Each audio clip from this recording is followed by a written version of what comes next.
Thank you. Thank you. Next person speaking is Lyle Daniels. Please come to the podium in 4 minutes.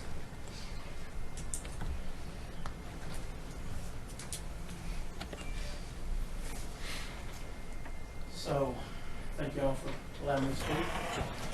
So, I just want to reflect on an answer you gave him about, Mayor, the EPA did get the addresses for the beneficial use permit. You affirmed that a minute ago with him, right? What was that? The addresses for the beneficial use, where it's going to the farmers, you said you did affirm that you gave that to the EPA. That has been, Dr. Marshall is coordinating that, and he told me that they have been in contact with, they have a list of farmers who want the product. The EPA does. I don't know if the EPA does. So They the will- EPA they- did not get that document, those addresses. The EPA does not have any idea, right? I Well, let me don't just go ahead and answer for you.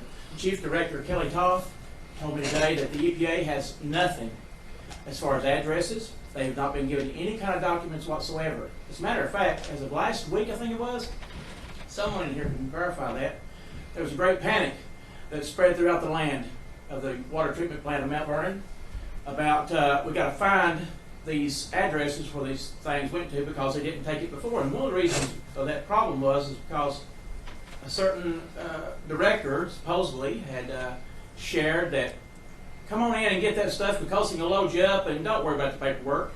But of course that is hearsay until it no longer is hearsay and you hear it from firsthand.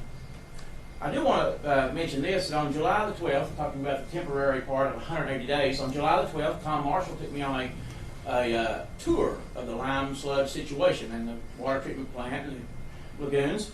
And he told me in that, as I shared with him that I had been told it was only going to be back there 180 days, he said, who told you that? That was terribly wrong. It's going to be back there 7 years. That's what I estimated, he said. Of course, he is a doctor, and he's done many wonderful things throughout the world and in his life. But I find that very troubling because today when I spoke to Ms. Toth again, Chief Director Kelly Toth of the EPA, she's the Central District Chief Director, her supervisor is a person who went to Kent State too, believe it or not, Mark Johnson of the EPA. He's the Deputy Director. By the way, him and Laurie Stevenson declined my offer to have a conversation with them on the phone. Not sure why, but anyways. So she's talking to me about, in her conversation on August the 11th with Brian Ball and Tom Marshall, that they continued to drive home the fact that it's only temporary. That it was only temporary. As a matter of fact, I've had a total of 3 conversations with Chief Director Kelly Toth and Max Moore of the EPA. The first one, she had mentioned to me that her rule of thumb for temporary is 180 days. The second one, the second conversation, which was August the 5th, she mentioned it a total of like 3 times or more, that her definition of temporary, of course there is no, to be truthful, there's no technical definition of temporary, okay? But I believe anybody here that's got a brain between their ears would not believe that 7 years is temporary. Would you? Of course not. All right. So Tom Marshall told me on July the 12th, between 9:30 and between 9:30 and 10:15, that about 7 years is what it would take to get rid of that stuff. But in fact, Chief Kelly Toth said that she talked to him and Brian Ball on August 11th, and they insist that it's going to be temporary. So just want to add that. Finally, I do want to get into the fact that where the lime sludge did get onto my property, because I know sometimes we forget. Like the mayor was out at my house, I think it was on the 21st or 22nd, and it actually got on his shoes, and I was worried. Can I have 4 more minutes, please? 2 or 4? I'm good. 4? Thank you. So I felt bad about it. I was like, I don't want to get on his shoes and stuff, and I hate to get him out here with his without boots on. I should have worn them before that. But he did have it on his shoes, and he did not go onto the city property that I saw. He may have walked over there, that I didn't see, but as far as I know, in our conversation, he did not go on the city property. So he had it on his shoes. But anyways, it did flow through from the back of the field, through the fence, across the property line, and all the way down through the side of our backyard, down out the the driveway, out the corner of the driveway, down the road and back into the front yard. I got pictures of it, okay, where it went in at.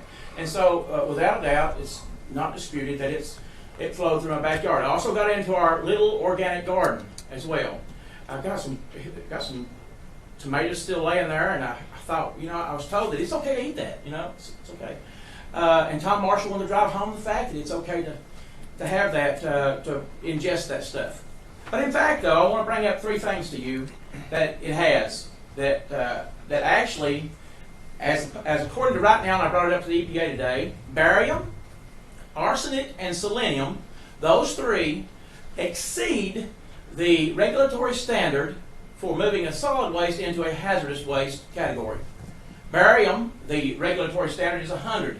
The barium that's in the samples that they provided was 265 in the one that they put in the NOI permit or application, and 238.68, the 2022 data sheet that was given. There are some discrepancies, by the way. I'm not sure how they got those discrepancies, but there are some discrepancies. Like, for one thing, manganese is 2 times the amount, 600 and some versus 300 and some on the data sheet. But nonetheless, the next one is arsenic. The regulated standard is just 5, but what's in that stuff there goes to 7.38, okay? And selenium is not that great of a difference. It goes from 1, which is the regulatory standard, but it actually reaches to 1.57. So there are 3 items in that stuff behind my house that is considered, and according to all the documents that EPA provides right now, anyways, it's called hazardous waste. And whether you believe that hazardous waste is not allowed to be put on farm fields or not, actually section M1 in the beneficial use permit, and I'm sorry, in the EPA.gov website talks about that. Section M1 talks about how it can be used for beneficial use application. And so, to give you an idea of how much that is, I'm sure you're in a big hurry. I know that. My time's running out.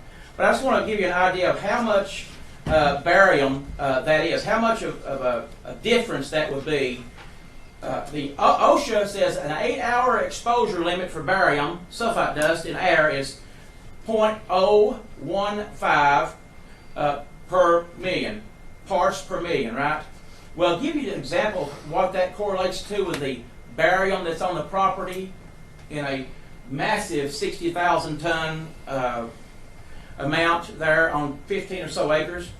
It would be 53 times higher, 5,300 times higher, according to the National Institute of Occupational Safety and Health, or according to OSHA, it is 17,666 times higher than what OSHA recommends for anyone to breathe for an 8-hour period.